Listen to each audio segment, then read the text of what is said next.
नमस्कार दोस्तों, स्वागत है आज के इस अपने खास वीडियो में। दोस्तों, यदि कोई किसी का अपमान करता है और उसे गाली देता है, उस पर गुस्सा करता है, तो इस परिस्थिति में आदमी को क्या करना चाहिए? यह एक ऐसा सवाल है जो हम सभी के मन में कभी ना कभी आता है। आज के इस वीडियो में हम इसी विषय पर विस्तार से जानेंगे, एक ज्ञानवर्धक कहानी के माध्यम से, जो आपको इस मुश्किल परिस्थिति से निपटने का सबसे बेहतरीन तरीका सिखाएगी।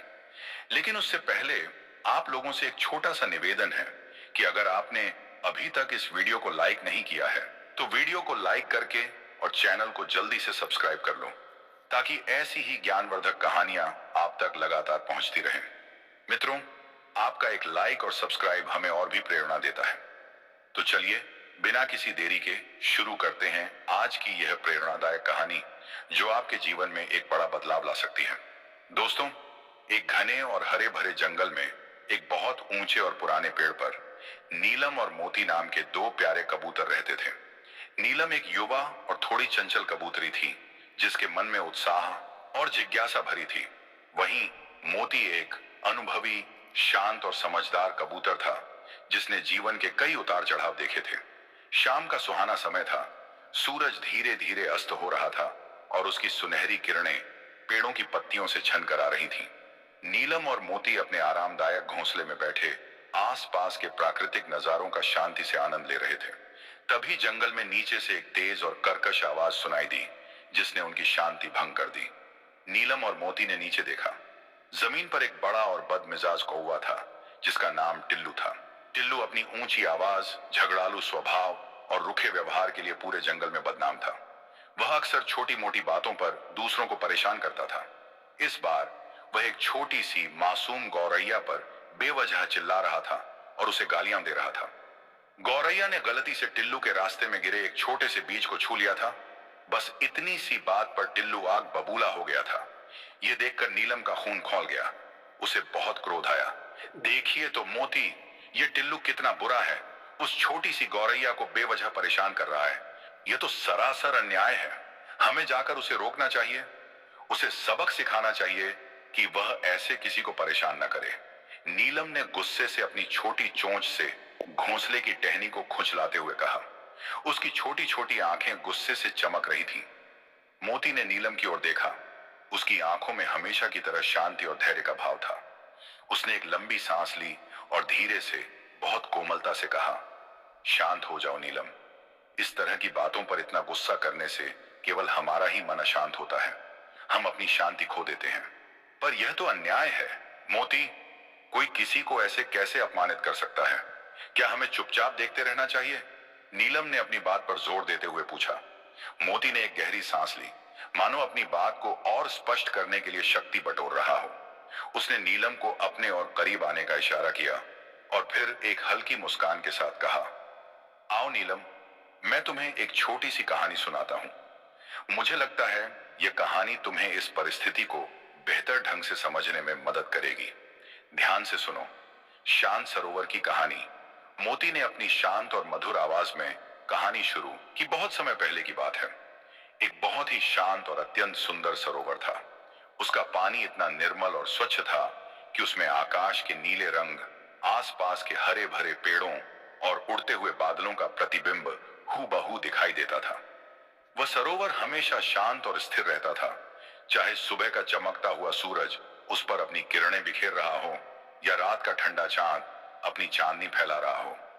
एक दिन एक दुष्ट और गंदा पत्थर आया। वह सरोवर के पास आया और उसने जानबूझकर सरोवर में कूदकर उसे गंदा करने की कोशिश की। पत्थर बहुत बदतमीज था। उसने सरोवर को गालियां देनी शुरू कर दी। वह चिल्लाया, तुम कितने साधारण हो। तुम्हारा पानी तो बहुत ठंडा और नीरस है। तुम किसी काम के नहीं हो। किसी को तुमसे कोई फायदा नहीं। पत्थर जितनी भी गालियां देता, सरोवर उतनी ही शांति से उन्हें सुनता रहा। उसने कोई प्रतिक्रिया नहीं दी, न क्रोधित हुआ, न पलटकर जवाब दिया। पत्थर जितनी गालियां देता, सरोवर उतना ही शांत और स्थिर बना रहता। उसकी निर्मलता पर कोई खास असर नहीं पड़ा। कुछ देर बाद वह दुष्ट पत्थर थक गया। उसे लगा कि उसकी गालियों का सरोवर पर कोई असर नहीं हो रहा है। जब उसे कोई प्रतिक्रिया नहीं मिली, तो वह खुद ही ऊब गया और वहां से चुपचाप चला गया। उसे अपनी कोशिश में कोई सफलता नहीं मिली। सरोवर में पत्थर के कूदने से थोड़ी देर के लिए कुछ हल्की लहरें जरूर उठी थीं, लेकिन जैसे ही पत्थर चला गया, पानी फिर से तुरंत शांत हो गया। उसकी निर्मलता और पारदर्शिता वापस आ गई और उसमें फिर से आकाश और पेड़ पौधे पहले की तरह ही साफ साफ दिखने लगे। मोती की सीख मोती ने अपनी कहानी खत्म की और नीलम की ओर देखा। उसकी आंखों में गहरी समझ का भाव था। देखो नीलम, ये शांत सरोवर हमें एक बहुत ही बड़ी और महत्वपूर्ण सीख देता है। जब कोई तुम्हें गाली देता है या तुम्हारा अपमान करता है, तो वह उस दुष्ट पत्थर की तरह होता है जो सरोवर को गंदा करने की कोशिश करता है। अगर तुम उस व्यक्ति की गालियों पर क्रोधित होकर या पलटकर जवाब देकर प्रतिक्रिया देती हो, तो तुम उस सरोवर को और अशांत करती हो। तुम उस पत्थर को एक तरह से शक्ति देती हो, उसे अपनी बातों से तुम्हें परेशान करने का मौका देती हो। लेकिन अगर तुम शांत रहती हो, अगर तुम उन अपशब्दों को अपने अंदर जाने ही नहीं देती, अगर तुम उन्हें नजरअंदाज कर देती हो, तो क्या होता है? जैसे सरोवर पर उस पत्थर का कोई स्थायी असर नहीं हुआ, वैसे ही उन अपशब्दों का तुम पर भी कोई स्थायी असर नहीं होगा। जिसने तुम्हें गाली दी, वह खुद ही थक जाएगा और चला जाएगा, क्योंकि उसे कोई प्रतिक्रिया नहीं मिलेगी। उसकी गालियां उसकी अपनी घृणा और गंदगी होती हैं, जिसे वह बाहर निकालता है। अगर तुम उसे ग्रहण नहीं करती, तो वह तुम्हारे पास नहीं टिकेगी, बल्कि जिसने उसे उत्पन्न किया है उसी के पास वापस लौट जाएगी। नीलम ने ध्यान से सुना। उसे मोती की बात धीरे धीरे समझ में आ रही थी। तो आप यह कहना चाहते हैं कि हमें उनकी बातों को नजरअंदाज कर देना चाहिए? बिल्कुल, मोती ने आत्मविश्वास से कहा। तुम्हें उनकी बातों को गंभीरता से नहीं लेना चाहिए। अक्सर लोग तभी अपमान करते हैं जब वे खुद दुखी होते हैं, अंदर से क्रोधित होते हैं, असुरक्षित महसूस करते हैं, या उनके मन में कोई कमी होती है। ये उनकी अपनी समस्या होती है, तुम्हारी नहीं। उनकी गालियां उनके मन की उल्टी होती हैं। और अगर वे बार बार ऐसा करें तो? नीलम ने अपनी अगली शंका पूछी। अगर कोई बार बार तुम्हें परेशान करता है, मोती ने समझाया, तो सबसे पहले तो उससे दूरी बनाना सीखो। ऐसी नकारात्मक ऊर्जा वाले लोगों से दूर रहना ही सबसे अच्छा है। लेकिन अगर दूरी बनाना संभव ना हो, तो भी शांत रहो। उनसे बहस मत करो। अपनी कीमती ऊर्जा को उनके साथ लड़ने में बर्बाद मत करो। तुम्हारी शांति और तुम्हारी प्रतिक्रिया न देना ही उनकी सबसे बड़ी हार होगी। जब उन्हें कोई परिणाम नहीं मिलता, तो वे खुद ही रुक जाते हैं। याद रखना नीलम, तुम्हारी शांति ही तुम्हारी सबसे बड़ी शक्ति है। नीलम ने नीचे टिल्लू कौवे को देखा, जो अब भी बुड़बुड़ा रहा था, लेकिन गौरैया अब वहां से उड़ चुकी थी और पास में ही शांति से अपने दाना चुगने लगी थी। नीलम को एहसास हुआ कि शायद गौरैया ने भी यही सीख अपनाई थी। उसने मोती की ओर देखा और उसके चेहरे पर एक मुस्कान खिल गई। मोती, आपकी इस कहानी ने मेरी आंखें खोल दी। मुझे समझ आ गया कि क्रोध से क्रोध को नहीं मिटाया जा सकता, बल्कि शांति से ही मिटाया जा सकता है।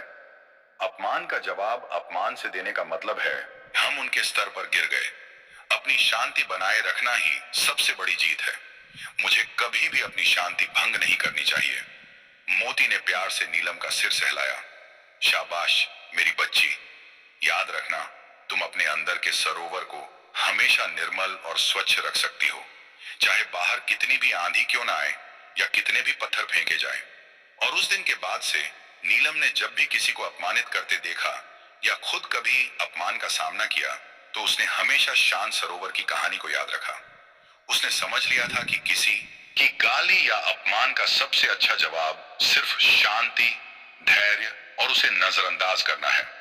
इससे न केवल उसका अपना मन शांत रहता था, बल्कि सामने वाले को भी अंततः हार माननी पड़ती थी, क्योंकि उसे कोई ऐसी प्रतिक्रिया नहीं मिलती थी जिसकी उसे उम्मीद थी। नीलम ने महसूस किया कि जब आप दूसरों की नकारात्मकता को खुद पर हावी नहीं होने देते, तो आप अंदर से और भी मजबूत बनते हैं। दोस्तों, मुझे उम्मीद है कि इस कहानी से आपको यह महत्वपूर्ण सीख मिली होगी कि जब कोई आपको गाली दे या अपमान करे, तो हमें किस तरह से प्रतिक्रिया देनी चाहिए। याद रखिए, आपकी शांति आपकी सबसे बड़ी शक्ति है। मित्रों, अगर आपको यह कहानी पसंद आई हो और इससे आपको कुछ सीखने को मिला हो, तो कृपया इस वीडियो को लाइक जरूर करें और ऐसे ही ज्ञानवर्धक कहानियों के लिए हमारे चैनल को सब्सक्राइब करना न भूलें। आपके समर्थन के लिए बहुत बहुत धन्यवाद। मिलते हैं अगले वीडियो में एक नई सीख के साथ।